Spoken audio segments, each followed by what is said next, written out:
Life is expensive, so here are the top 5 cars under $800. Now these things you're gonna have to learn how to wrench a little bit. Go to Harbor Freight, spend $40 on tools, and they'll get you started on a daily driver. Point A to point B is what we're talking about. They're gonna be gas efficient. They're not gonna be the most reliable. They'll probably not sound the best. Ideally, you already have an established girlfriend or wife. Somebody you're not trying to impress, because this ain't it, but it's cheap and it'll get you to work and back so you can finally afford your Mercedes. Starting with a 2005 Nissan Altima with 175,000 miles. It's not rare that these go to 300,000 plus. That's barely broken in. Yeah, the CVT transmission is pretty reliable. The engine is reliable. The engines go on everything for Nissans, trucks to SUVs and 4-door sedans. So they're pretty cheap. Parts are everywhere.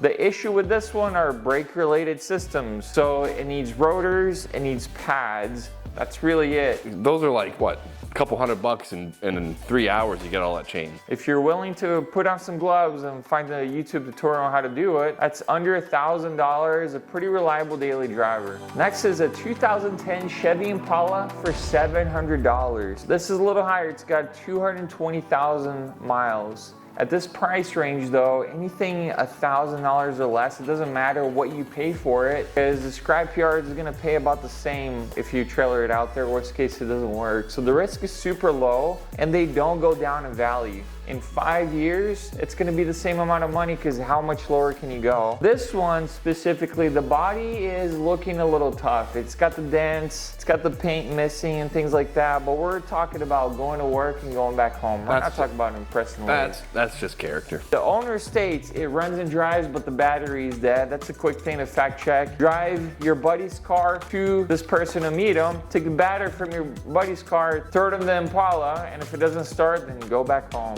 Folks, at $600, we're talking about a 1994 Geo Prism with a manual transmission and a bracket holding the rear fender together. Just rowing those gears. Yeah. But these engines are cheap. Throw another engine and probably get another head gasket in there. Significant oil leak between the block and the head. It can burn oil, it can drive, it can get you A to B until you're in a better financial spot to move on to the next. Folks, next up is a 2005 GMC Envoy. The body and the interior are in really good shape, which for this year and this price range, we're talking $600. That's hard to find. You can sell the interior for parts. Within this price range, this is gonna be super common. Bring a battery to make sure that it works. You're not sitting there trying to jumpstart, trying to figure out what exactly is the issue. The big thing with this one is it says stolen catalytic converter. Folks, that's the most valuable part of the car, so that could be the owner stole it, who knows. But either way, it might sound like a fart engine, but it'll get you to point A to point B. It'll be loud.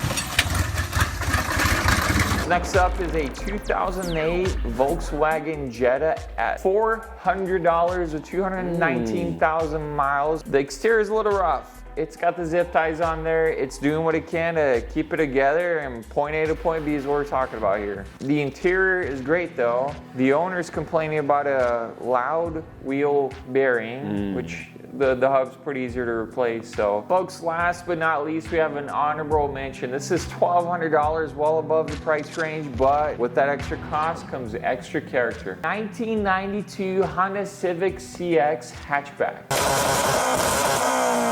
Gotta love those. It's got loud pipes to save lives, folks. Tired of that one girl in the trailer park turning you down? Felt like your parents haven't been disappointed enough? This is the car for you. 1.5 liters of screaming Japanese eagles, 5 speeds to bang out until someone blows up. Runs and drives, and it's even push to start. How can you go wrong, folks? It's a little above our price range. I may even go buy this right now. What else do you have? Is there something outside of the Midwest that you found? Send it to us and we'll include in the next video.